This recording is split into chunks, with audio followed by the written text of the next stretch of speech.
Welcome. Today's edition of the Wisconsin Assembly District 69 Election 2020 candidate interviews will be taking place. My name is Scott Larson. I'm the president of the Marshfield Area Chamber of Commerce and Industry. And I have the pleasure and the honor to do an interview with candidate Brian Giles. Brian, welcome. Thank you for having me today. Great. Well, let's jump into the questions then. And at this point, first question is, you're a Marshfield native. Why don't you take another minute or two and give us a review of your background? Sure. I was born and raised here in Marshfield. With my wife, we've raised our 3 boys here as well. I've worked in the area for many years. I'm starting off in manufacturing and then transitioning to more in the sales field. I worked at Midstate Truck here in Marshfield for 9 years, and up until early this year, where I transitioned over and I decided to actually join a presidential campaign.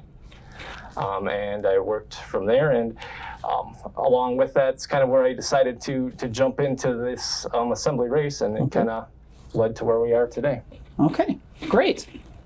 Well, speaking of that and your background, how does your background and your work experience prepare you to be a state representative? Well, I think for the most part, really having lived in the district for so long, worked with so many different people, worked in the community. I also volunteered doing various coaching activities.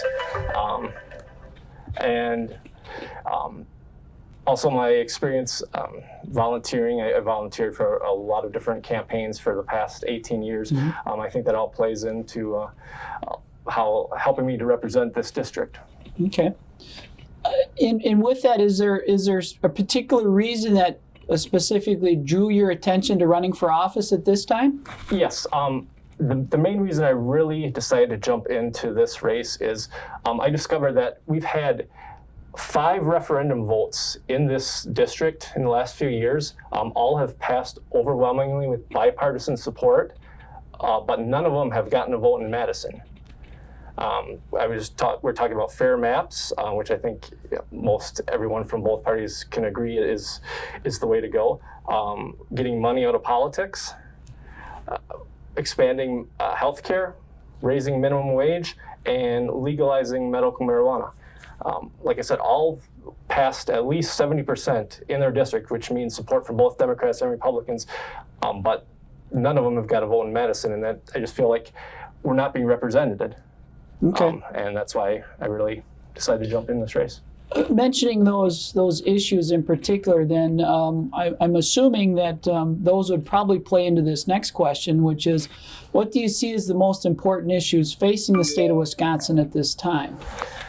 Well, those are kind of like a bipartisan examples of things that I really based running on. But I think since that time, there's been so much more that's really hit us that's kind of come to the forefront.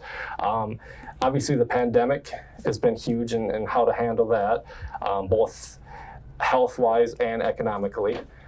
And then there's also, though we're more kind of in a bubble compared to some other places, but the racial injustice issues also something that's really coming to the forefront. And so those are, just beyond just the bipartisan issues that I mentioned, those are some of the other important issues that I think we need to address. And if they're not addressed by the time the next legislation cycle rolls around, it's something that I would like to be a part of addressing as well. Okay. Well, let's building on that. Should you be elected then, what would you take to Madison as your legislative priorities then? Well, first and foremost, I think the 5 things I mentioned. And from there, I really want to stress, I'd like to be involved in criminal justice committees. I really want to stress the decriminalizing marijuana. I think when you look at the amount of money that it costs our prisons, our jails, to house low-level drug offenders who really could be of value to the society if they were let off. And we'd have money to address budget shortfalls that we're seeing here. If we just take that simple step of decriminalizing marijuana, along with, like I said, a firm believer in legalizing medical marijuana as well. It can help so many different illnesses. I mean, Alzheimer's, it's been proven really to help with cancer. So yeah, those are some of the main priorities I think I'd kind of like to address. Just focusing on, you mentioned decriminalizing marijuana. Would you have limits? Would there be certain limits to the decriminalization of marijuana?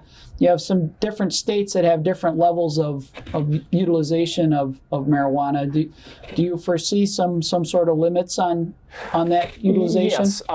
Obviously, it's got to be what you'd consider, I guess, personal use over selling.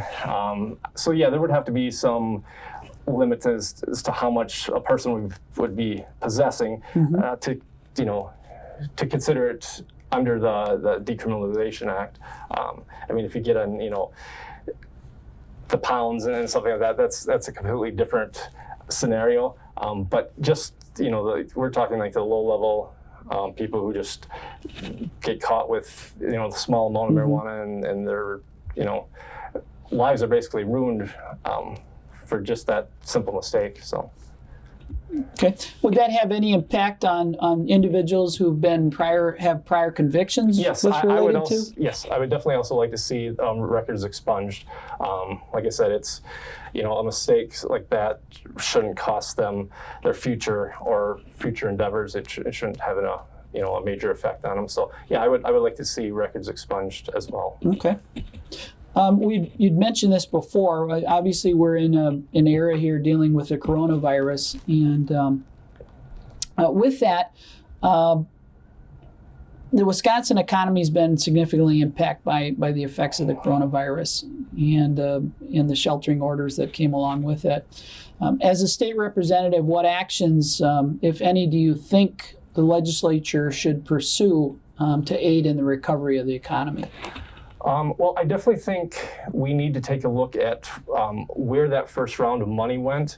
I know a lot of it was supposed to go to small business, and as we're seeing more and more every day, there's reports coming out that millionaires were getting this money designated that should have been designated for others. So I think we need to take a look at where that money went. We need better oversight on any future aid to small business. I mean, and I do think that's something we need to look into is more aid for small business, because there's businesses that are affected that aren't going to open, or ones that have reopened and are struggling.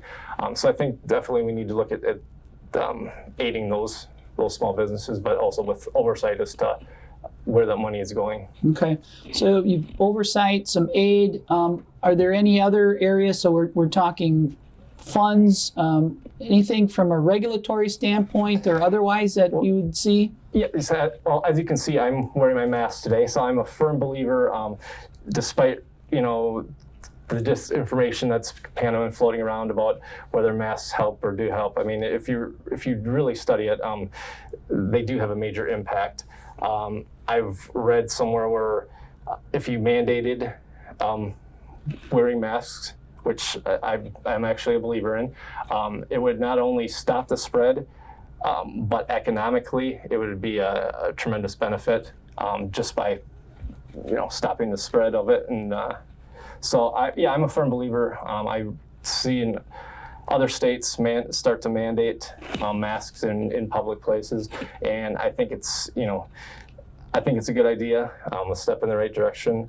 I know our UW college systems will be mandating masks for students, provided everything goes as kind of the initial planning and going back to school. And yeah, I think it's a crucial step to, like I said, not only stop the spread, but to really get our economy back moving in the right direction. Okay. Moving on, staying on the kind of on the coronavirus topic here yet. So what's your opinion of the state assembly's actions related to the state's approach in dealing with the coronavirus up to this point? Well, that's kind of another reason that I decided to run, beyond the kind of feeling like our district has been ignored. It's what happened in the April 7th election. As you know, as the lead up to the election came, there's attempts by the Democratic state legislature and Governor Evers to postpone the elections, like so many other states had done, because we were really just starting to, especially in the southern part of the state, obviously, we're just really starting to feel the effects of the coronavirus, and as a precaution to the health of the people, either pushing those elections back like other states have done, or another kind of important issue to me that's come up with this during this time of the pandemic is mail-in voting.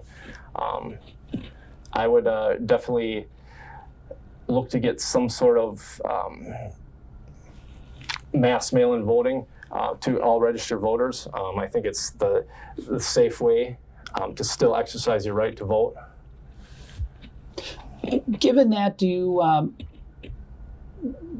you have any thoughts in as it relates to the election commission and the basically draw at this point? There's the provision out there for some close to 200,000 names that would, by law, state statute at this point, need to be removed.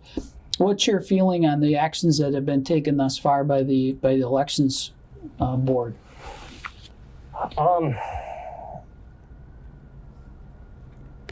Well, I know they've kind of been going back and forth on the issue. Kind of, no one really wants to make that decision. No one wants to be responsible for it.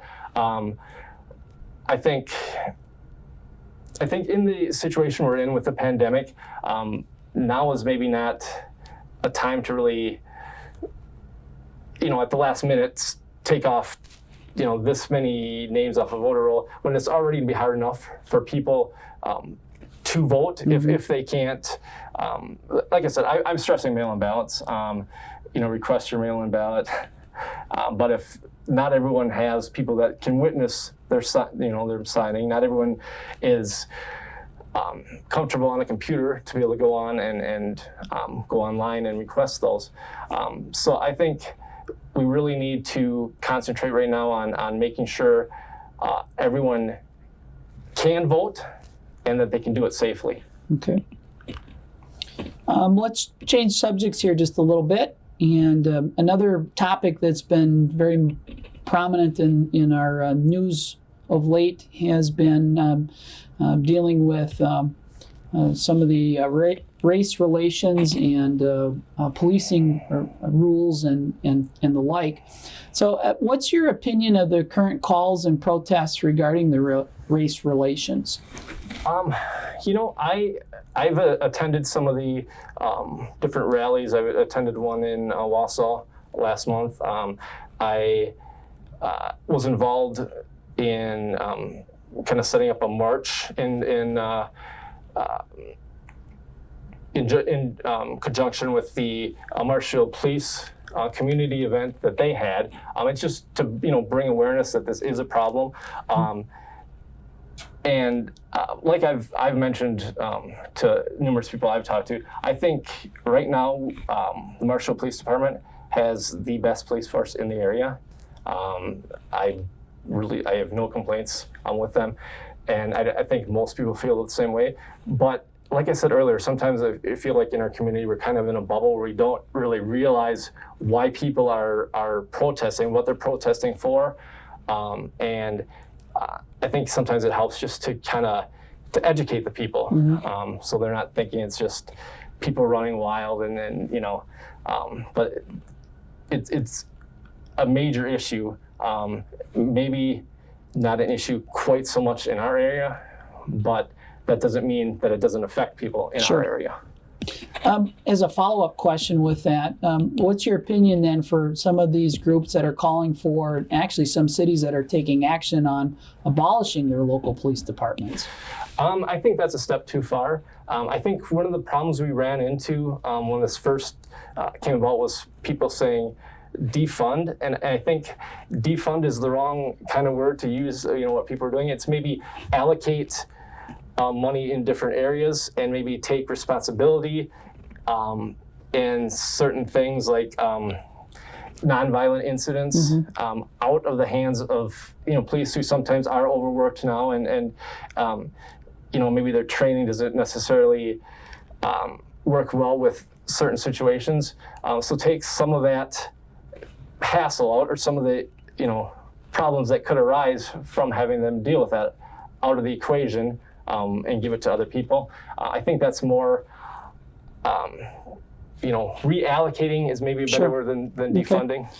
Kind of again, as a follow-up with regard to that, you talked about reallocating that.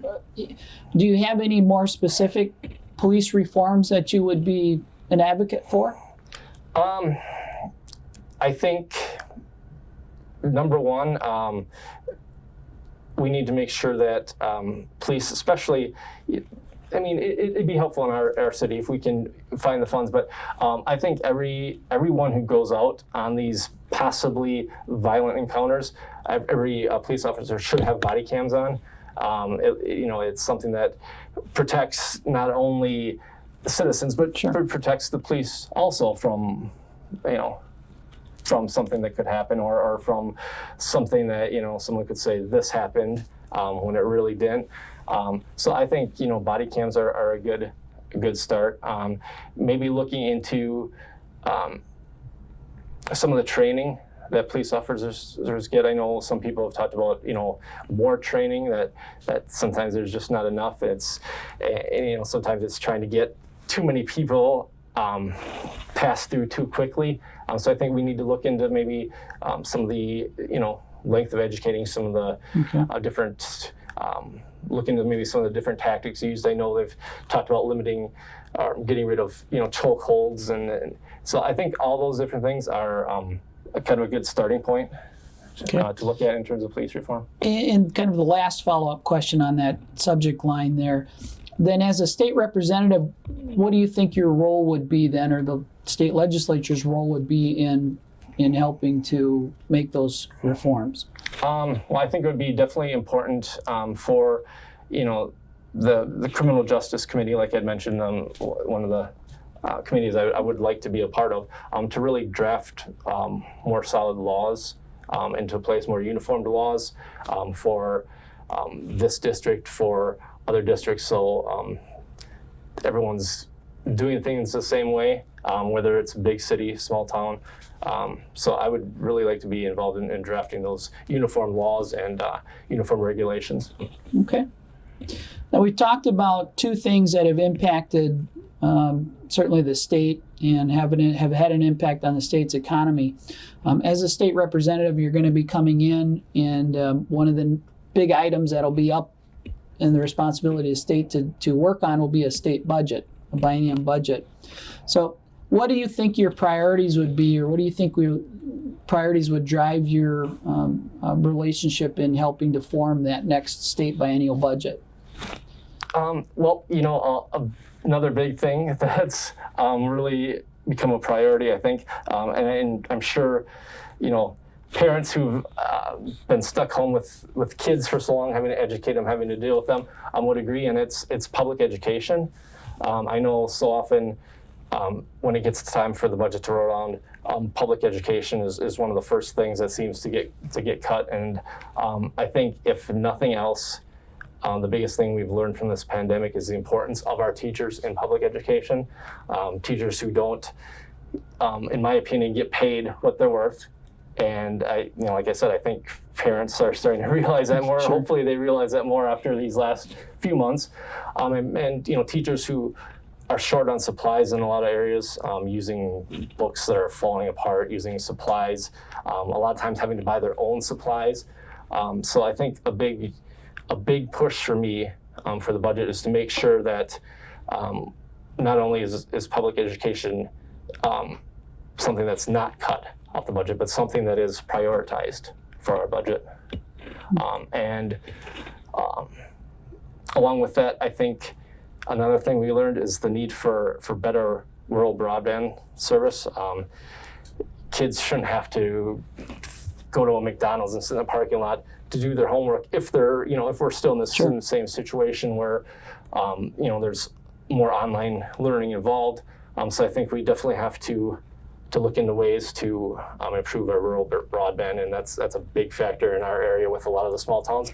Even Marshfield itself sometimes, it doesn't seem like we always are, you got to move this spot to get it. So I think that's another huge issue that I'd like to address.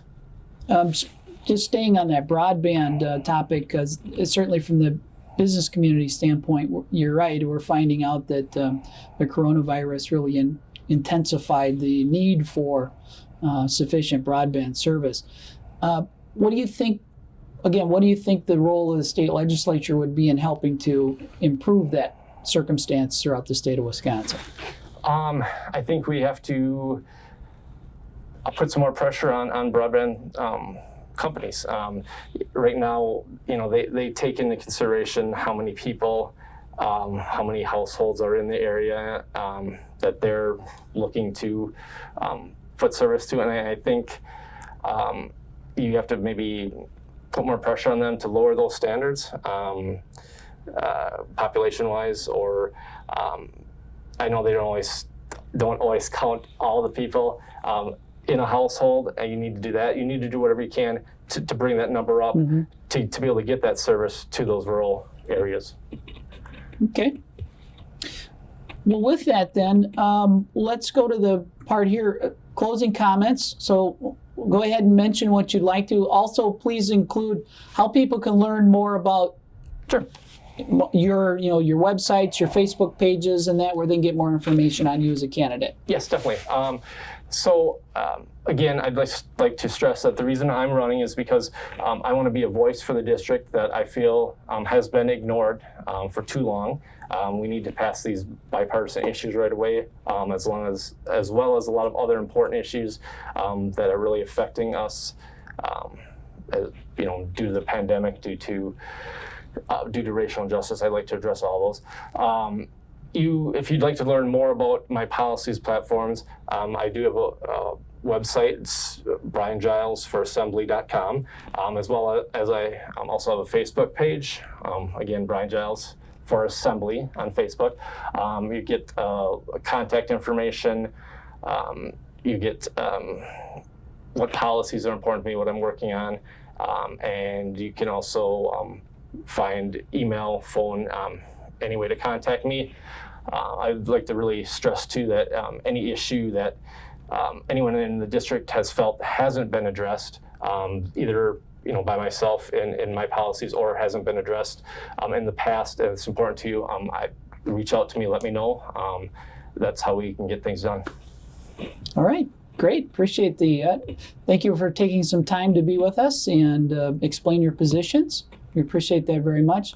So this is Scott Larson again, host of the Wisconsin Assembly District 69 2020 election, and our interview with candidate Brian Giles. Thank you. Thank you.